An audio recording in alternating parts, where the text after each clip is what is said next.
Hola, ¿qué tal amigos? Yo soy Eric Berner y esto es En Contexto desde el Caribe. Hoy me acompañan el promotor cultural Sergio Lugo. Hola a todos. El analista político Andrés Sánchez. Hola, saludos. Vamos a iniciar con el tema local de Playa del Carmen, municipio de Solidaridad. Vamos a analizar esta reapertura de unidades deportivas que se está dando de manera gradual. Platícanos, ¿qué unidades ya son las que abrieron y cuáles son los protocolos que establecieron, Andrés? Gracias, Eric. Son 4 unidades deportivas las que se tienen la reapertura. Esto es la más importante, el Mario Villanueva, la Rivera Maya, Colosio y Puerto Aventuras. Y Poliforum. Y el Poliforum. El día de ayer asisten al Mario Villanueva 200 personas a celebrar la reapertura, todo con las estrictas medidas sanitarias. Hay tapetes para la limpieza del calzado, hay para tomar la temperatura, gel antibacterial y también hay unas pequeñas cabinas sanitizantes. Las personas pueden estar hasta 40 minutos nada más. No se permiten cúmulos de 4 o 5 personas, la entrada es individual, tampoco se está permitiendo que haya aglomeraciones al interior. Los horarios son de 7 de la mañana a 2 de la tarde y de 5 a 9 de la noche. Esto es muy bueno porque a muchos deportistas lo estaban esperando. También es parte de la nueva reactivación que vamos a tener como municipio. Y recordar también a los amigos que posiblemente los domitos que tenemos en las colonias se van a también a reactivar para que cada quien en lo individual, como las clases de yoga, caminar o irse a relajar un poquito individualmente, lo podamos hacer ya sin las restricciones, pero eso sí, con todas las medidas de seguridad sanitaria. ¿Cómo ves, Sergio? Perfecto, yo veo muy bien que el municipio de Solidaridad ya está impulsando esta reactivación y apertura gradual. Creo que beneficia que ya se empiece a permitir hacer ejercicio en las unidades deportivas. Igual en los domos ya se habían colocado letreros en las que se invitaba a hacer actividades individuales. Pero celebrar que tanto la presidenta Laura Beristain como el director del Instituto del Deporte, Nelson Ceballos, emprendan esta nueva normalidad y tomen las riendas que no se ha hecho en el resto del estado y aquí se hace como punta de lanza. ¿Tú qué opinas, Sergio? Pues todo eso está aunado a la cuestión del turismo y cabe mencionar que el municipio de Solidaridad recibió el certificado Safe Travel, que está avalado por la Organización Mundial del Turismo, en la que los viajeros se pueden sentir seguros que aquí en Playa del Carmen pueden ir a los restaurantes y a los hoteles con estas medidas sanitarias, ¿no? Entonces, pues como nosotros somos un municipio que dependemos al 100% del turismo, imagínense ahorita con la pandemia, pues había un estudio en el que decía que los ciudadanos de Estados Unidos, de Canadá, en lugar de ir a Europa de vacaciones, van a preferir venir aquí al Caribe. Entonces es lo que estamos aprovechando justamente, lo que están mencionando, para que sea Playa del Carmen la Riviera Maya. Y la presidenta Laura Beristain tiene muy buena relación con el secretario de Turismo, Miguel Torruco. Entonces eso beneficia a todos los habitantes de este municipio y también que a nivel federal pues hay buenas relaciones del gobierno de México con el gobierno de Estados Unidos y con el gobierno de Canadá. Sí, vemos que el gobierno municipal tiene una buena coordinación con el gobierno estatal y federal y prueba de ello es esta campaña Libre de Brotes, que es una organización interinstitucional que tiene que ver con lo económico, la actividad turística y los nuevos protocolos. Platícanos de eso, Andrés. Así es, esta campaña Libre de Brotes arrancó esta semana, como bien lo dices, es institucional. Diferentes dependencias están saliendo a la calle. ¿Para qué? Para entregar cubrebocas, pero también, como dices tú, el pasaporte joven. El pasaporte joven es para jóvenes de 18 a 29 años, en donde ofrecen muchos beneficios, también descuentos. Uno de ellos, por ejemplo, es que en algunas universidades hay hasta el 15% de descuento, algunos descuentos en algunas tiendas en específico. Si no lo tienen, favor de acudir al Instituto de la Juventud o también en algunos semáforos o en las calles, si ven a los compañeros promotores, pues acérquense a pedir un pasaporte joven, entre otras cosas. Hay que recordar que todo esto es para la reactivación propia de la economía. Los cubrebocas son ¿Por qué? Porque la presidenta está con esta campaña de no contagios, ya no permitir más los contagios, por eso es libre de brotes. Claro. Esto es para que cuando los ciudadanos tengamos que salir a la calle, pues lo podamos usar. Exactamente, porque hay que recordar que básicamente es una medida sanitaria, tanto para nosotros, cuidarnos nosotros y cuidar a los que están a nuestro alrededor. Y pues recordarles que pues, ya saben usar su gel antibacterial también cuando vayan a la calle, etcétera. Sí, va a ser responsabilidad colectiva tanto de las autoridades como de la sociedad que podamos avanzar en esta reactivación gradual, que logremos pasar en el semáforo epidemiológico del color naranja al amarillo y posteriormente al verde, que permita reactivar totalmente la economía. Necesitamos esa reactivación, la gente está esperando ya que haya una mayor actividad económica porque depende el empleo, las ventas, los salarios, todo está unido en esta interdependencia económica y pues esperar que poco a poco sigamos avanzando hacia esa nueva normalidad. Esto fue el primer bloque local, vamos a seguir con el tema nacional. Continuando con el tema nacional, vamos a hacer un análisis del segundo informe de gobierno del presidente Andrés Manuel López Obrador. Para ello cedo la palabra a Andrés, platícanos cómo viste el informe de gobierno. Muy bien, hay que recordarle a nuestros amigos que el presidente al inicio de su informe pide 1 minuto de silencio por los fallecimientos por COVID.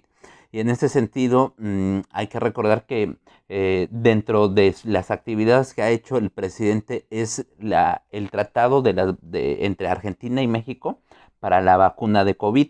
¿Cómo ves, Erich, este punto? Bueno, pues obviamente el informe de gobierno está centrado en todo lo que se tuvo que hacer para redireccionar recursos para atender esta pandemia que estamos afrontando. Obviamente de lo más destacado es que México tiene esta competencia interna también por desarrollar la vacuna de Rusia o la de AstraZeneca que desarrolló la Universidad de Oxford, que va a ser con México y Argentina. ¿Tú qué opinas de la pandemia en el marco del primer informe de gobierno, Sergio? Pues de que la derecha de manera tonta le está echando la culpa a López-Gatell y a López Obrador por tantas muertes del coronavirus, cuando pues esto es a nivel mundial, ¿no? Ellos no tienen que ver, y resaltar lo que tú acabas de decir, nada más, pues de que todos los días tenemos al doctor López-Gatell hablando de las medidas de higiene, precisamente para que el pueblo se ocupe, y lo que ellos hicieron pues fue algo preventivo. Desde enero, febrero vieron que se venía esta pandemia en México y trataron de detener la curva. Entonces eso es para resaltar y tomar los malos ejemplos de otros países. Entonces para mí es un gran logro del gobierno mexicano. Muy bien, el segundo punto fue la corrupción. ¿Qué opinas de eso, Andrés? El presidente dice que no será recordado por corrupto, y esto viene a colación de lo que ya habíamos platicado en temas anteriores, el del combate a la corrupción y en el caso específico de Lozoya, entre otros muchos casos que tenemos en el país. Esto es muy bueno porque necesitamos el combate totalmente a la corrupción. No se ha dado, sobre todo en expresidentes. ¿Cómo ves, Erich? Pues yo creo que la bandera del presidente es la lucha en contra de la corrupción. Por más que le quieran buscar, no han podido encontrar realmente un escándalo de corrupción en el gobierno de López Obrador. Inclusive se han tratado de hacer escándalos de cosas que no han sucedido, como el caso de los ventiladores que presuntamente se iba a comprar el IMSS a la empresa del hijo de Bartlett. Finalmente no se concretó. Entonces estás viendo que hay un presidente que está supervisando y que a través de las mañaneras que le llevan información de diferentes casos, pues él hace siempre un posicionamiento de que a nadie se le va a perdonar la corrupción y que se persiga. ¿Tú qué opinas, Sergio? Pues de que López Obrador dijo que él no iba a meter las manos por ni siquiera a nadie de su familia, solamente por su hijo menor, y que él a lo largo de su vida pues siempre ha sido un hombre honrado. Pero a lo que quiero llegar es de que él dijo, si quieren investigar a mi hermano o a quien sea de su propio gobierno, que lo investiguen y que paguen, ¿no? Que lo encarcelen si es que son culpables. Para resaltar es de que él no va a solapar ningún acto de corrupción y no ha solapado en su gobierno ni en su trayectoria política. Así es. Así es.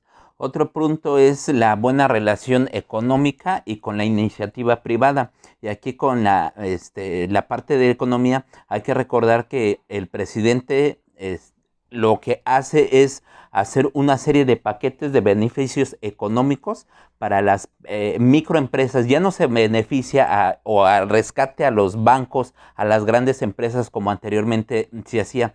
Esto, como dice Sergio, la derecha lo critica mucho porque lo que querían era endeudar nuevamente al país. Estaban acostumbrados que ante una crisis era ir al Banco Mundial, pedir préstamos y otras endeudarnos.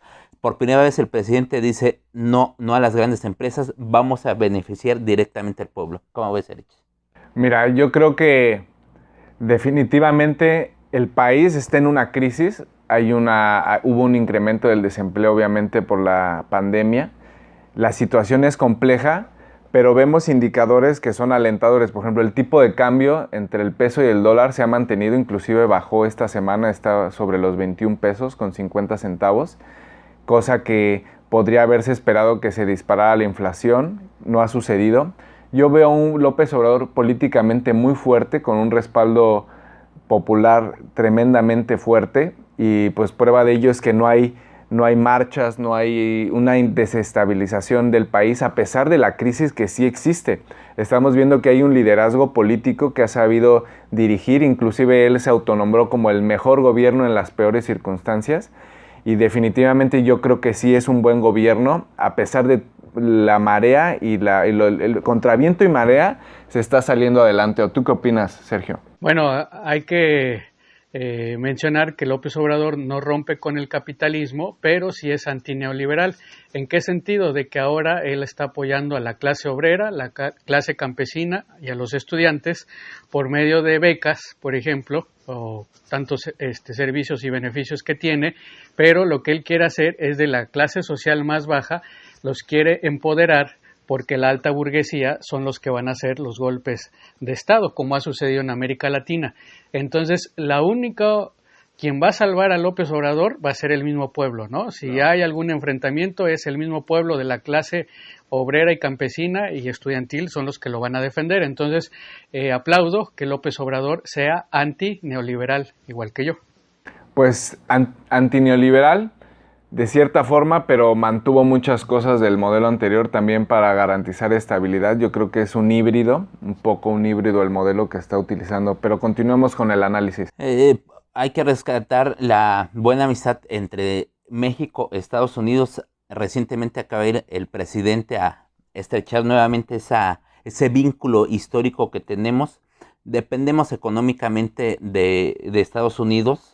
Es una dependencia que tenemos que empezar a trabajar para quitarnos de ahí. ¿Cómo ves, Erich? Mira, yo creo que el que se haya aprobado el Tratado de Libre Comercio, el TEMEC, habla de que hay una integración económica de toda Norteamérica y del gran potencial que están visualizando tanto Donald Trump como López Obrador para que México se convierta nuevamente como una segunda generación de ser la maquila tecnológica, que ahora se va hacia China o hacia Taiwán, que puedan llegar todas esa maquila tecnológica como la industria automotriz, que generen empleos en el país y que nosotros podamos abastecer ese gran mercado que es Estados Unidos, pero iniciando nuestra carrera tecnológica. Sí ser productores, pero también está pendiente que México se convierta en generador de tecnología, de nuevos productos innovadores, y yo creo que los mexicanos tenemos esa capacidad. Tenemos la capacidad, y sobre todo el gobierno de López Obrador es nacionalista y también es proteccionista, sin romper, insisto, con el libre comercio, y las relaciones con Estados Unidos cuando fue con Donald Trump, pues fue de un jefe de Estado con un jefe de Estado. Anteriormente los gobiernos de México eran peleles, por ejemplo, Carlos Salinas de Gortari fue un pelele de George Bush, papá, y de Clinton. Felipe Calderón fue un pelele de Obama y Enrique Peña Nieto fue un pelele de Trump. Entonces, ahora es de tú a tú de jefe de Estado, y eso es para resaltarlo. Sí, totalmente, es un trato diferente. México tiene un líder que está respaldado popularmente por la mayoría del país y es parte de esta crisis que estamos sobrellevando de manera correcta bajo ese liderazgo. Y el último punto, Andrés. Son las obras que tiene el presidente, básicamente son las del Tren Maya, que nos toca de este lado, que va avanzando. Eso trae mucho empleo en la zona, en la península. El aeropuerto Felipe Ángeles, Dos Bocas, la refinería, y el Transpacífico, ¿cómo ves? Transísmico, perdón. Sí, pues efectivamente Andrés Manuel no ha querido echar abajo ninguna de los grandes proyectos emblemáticos de infraestructura. Creo que hasta el momento le ha salido bien. Obviamente el siguiente presupuesto de egresos va a ser muy diferente porque ha habido una contracción en la recaudación del IVA, pero también vemos que hay otras grandes empresas que están pagando que antes no pagaban, como el caso de IBM, el caso de FEMSA. Todas estas empresas que están haciendo sus aportaciones al SAT y que gracias a eso se puede financiar estas mega obras de infraestructura que realmente son proyectos muy ambiciosos. ¿Tú qué opinas, Sergio?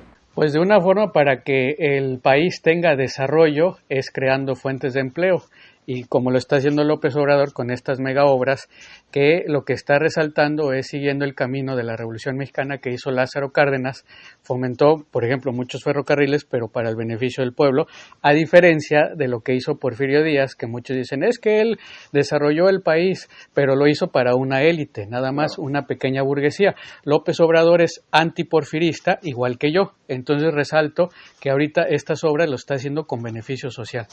Sí, el país está avanzando, esperemos que se concreten todos estos proyectos. Para continuar en el tema nacional, vamos a hacer el análisis de este libro que salió de Felipe el Oscuro. Para ello cedo la palabra a Sergio, que es el que está leyendo el libro. Sí, bueno, es un libro muy interesante, quizá para los que ya están muy inmiscuidos en la política, pues me dirán, bueno, esas cosas ya lo sé, pero para el público en general, para el pueblo, pues habrá que servirá para enjuiciar a los presidentes, ¿no? En este caso para Felipe Calderón y también un poco con la cuestión de Carlos Salinas de Gortari. La escritora, la periodista es Olga Warner, es argentina, estuvo aquí en México, tiene mucha trayectoria al escribir sobre la Guerra Sucia. Este libro se terminó en 2011, pero no lo pudo publicar porque Felipe Calderón la estaba persiguiendo, igual que su familia, y dice ella, eso solamente se prohíbe un libro en las dictaduras, ¿no? Como Sudamérica. Entonces es para resaltar, hay muchos temas, el que ahorita muchos están hablando de que Felipe Calderón es un alcohólico y dirán, bueno, ¿eso qué? Entonces yo lo que quiero mencionar es, por ejemplo, cuando ella entrevista al general Otto Pérez Molina, que fue presidente de Guatemala y ahorita está siendo investigado porque él fue el que entrenó por medio de los caiviles a los Zetas, estoy hablando de la cuestión del narcotráfico, y ella le pregunta que cómo es que tuvieron al Chapo Guzmán en el 93. Entonces, ¿de qué es lo que voy? Que ella hace toda una relación y dice que cuando fue el asesinato de Posadas Ocampos, el sacerdote allá en Guadalajara, pues le quisieron echar la culpa a al Chapo Guzmán, pero que fue una trampa del gobierno federal, o sea, de Carlos Salinas de Gortari. Esto lo resalto porque también merece un juicio o enjuiciarlo por la cuestión de cómo estaba ligado al narcotráfico.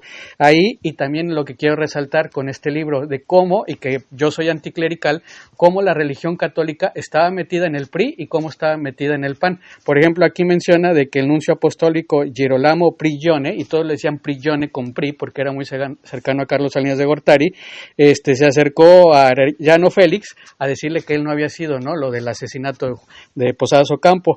Y también la mamá de Sandoval, Arellano Félix, se acercó a Juan Sandoval Íñiguez, un católico sacerdote bien priista, y le estaban diciendo al Papa de que ellos iban a entregar en ese entonces al Papa y que los protegiera, ¿no? O sea, cómo estaba inmiscuido el narcotráfico, la religión católica y Carlos Salinas de Gortari.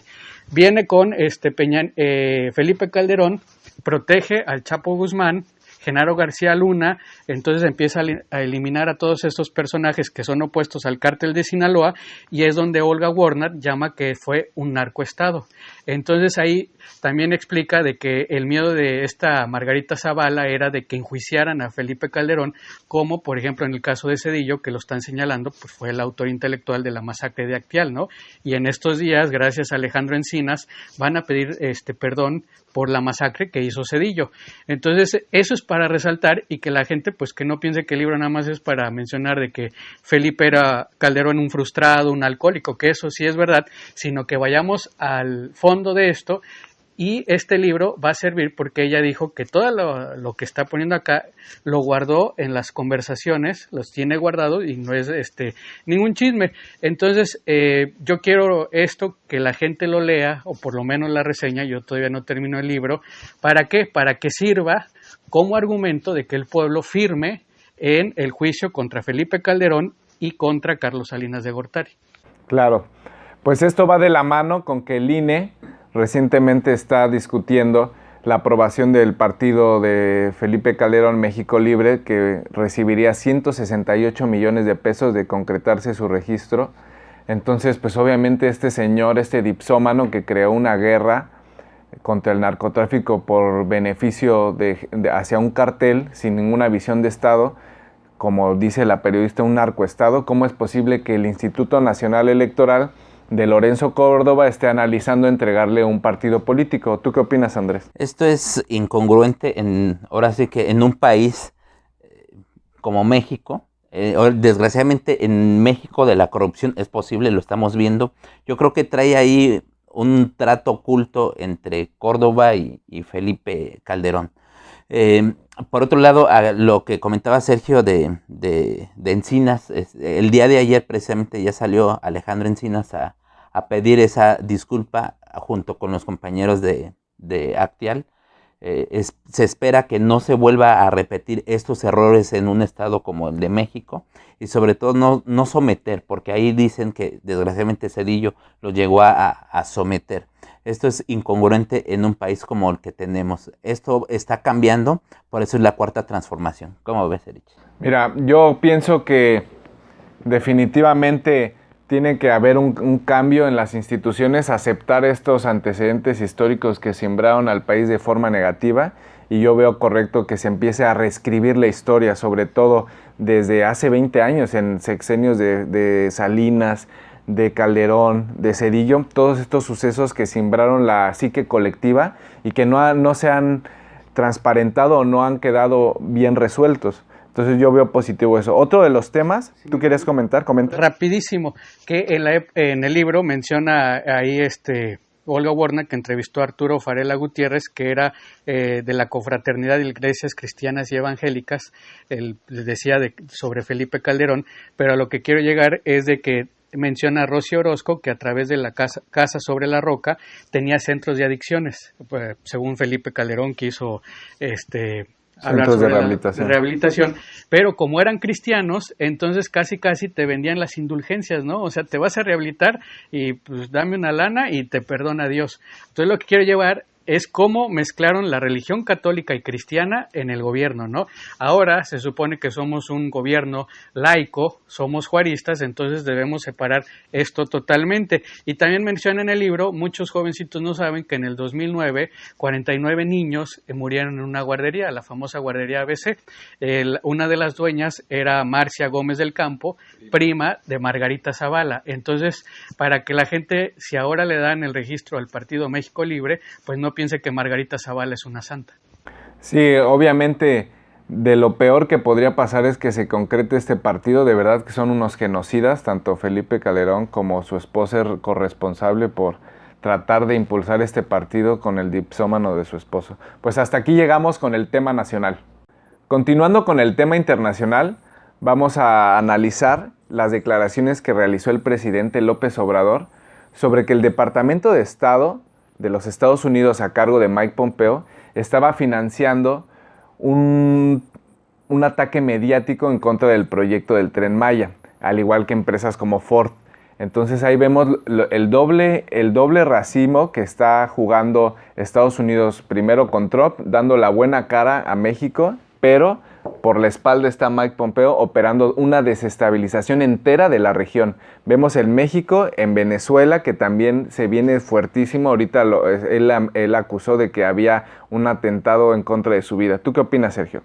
Pues de que, insisto, como lo he mencionado antes, la izquierda mexicana tiene que hacer un acercamiento en el sentido de que Estados Unidos, decir, bueno, el voto latino va contigo, candidato republicano demócrata, pero para ser un puente y no invadan Venezuela o Cuba, ¿no? Sí, hay que pedir garantías. Hay que pedir garantías, tampoco puedes darle un cheque en blanco, pero ¿qué es que nos está ganando la derecha mexicana? Entonces la derecha mexicana están condicionando a Trump o a Biden el voto latino a cambio de que invada Venezuela, con Guaidó, y lo van a resaltar. Entonces creo que el gobierno mexicano está actuando como jefe de Estado y Marcelo Ebrard, pero la izquierda mexicana, los que están en Morena políticamente y el PT, les hace falta ser más internacionalistas. Impulsar una agenda regional totalmente de defensa de América Latina. Exactamente, yo considero que debe México encabezar una agenda regional que respalde, por ejemplo, las elecciones en Bolivia,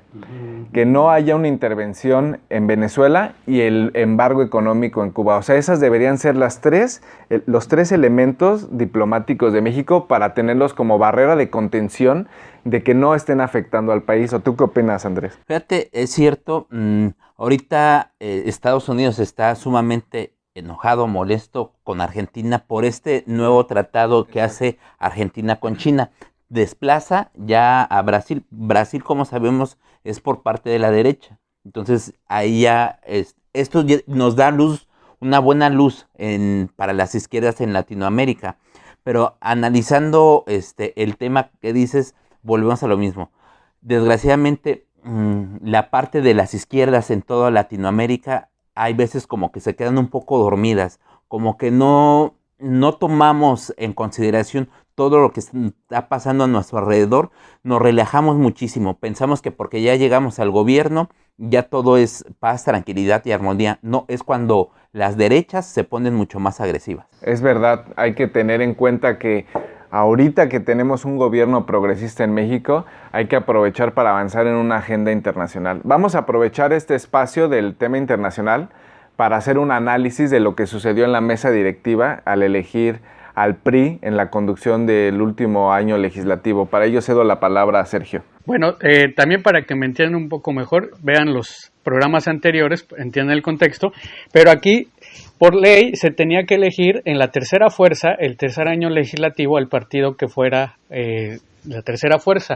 Entonces están hablando de legalidad, pero si se van al 2018, cómo quedaron los grupos parlamentarios, el Partido del Trabajo era tercera fuerza y el PRI era quinta fuerza. Solamente tenían diputados plurinominales, pero solamente habían elegido a 7 diputados en todo el país.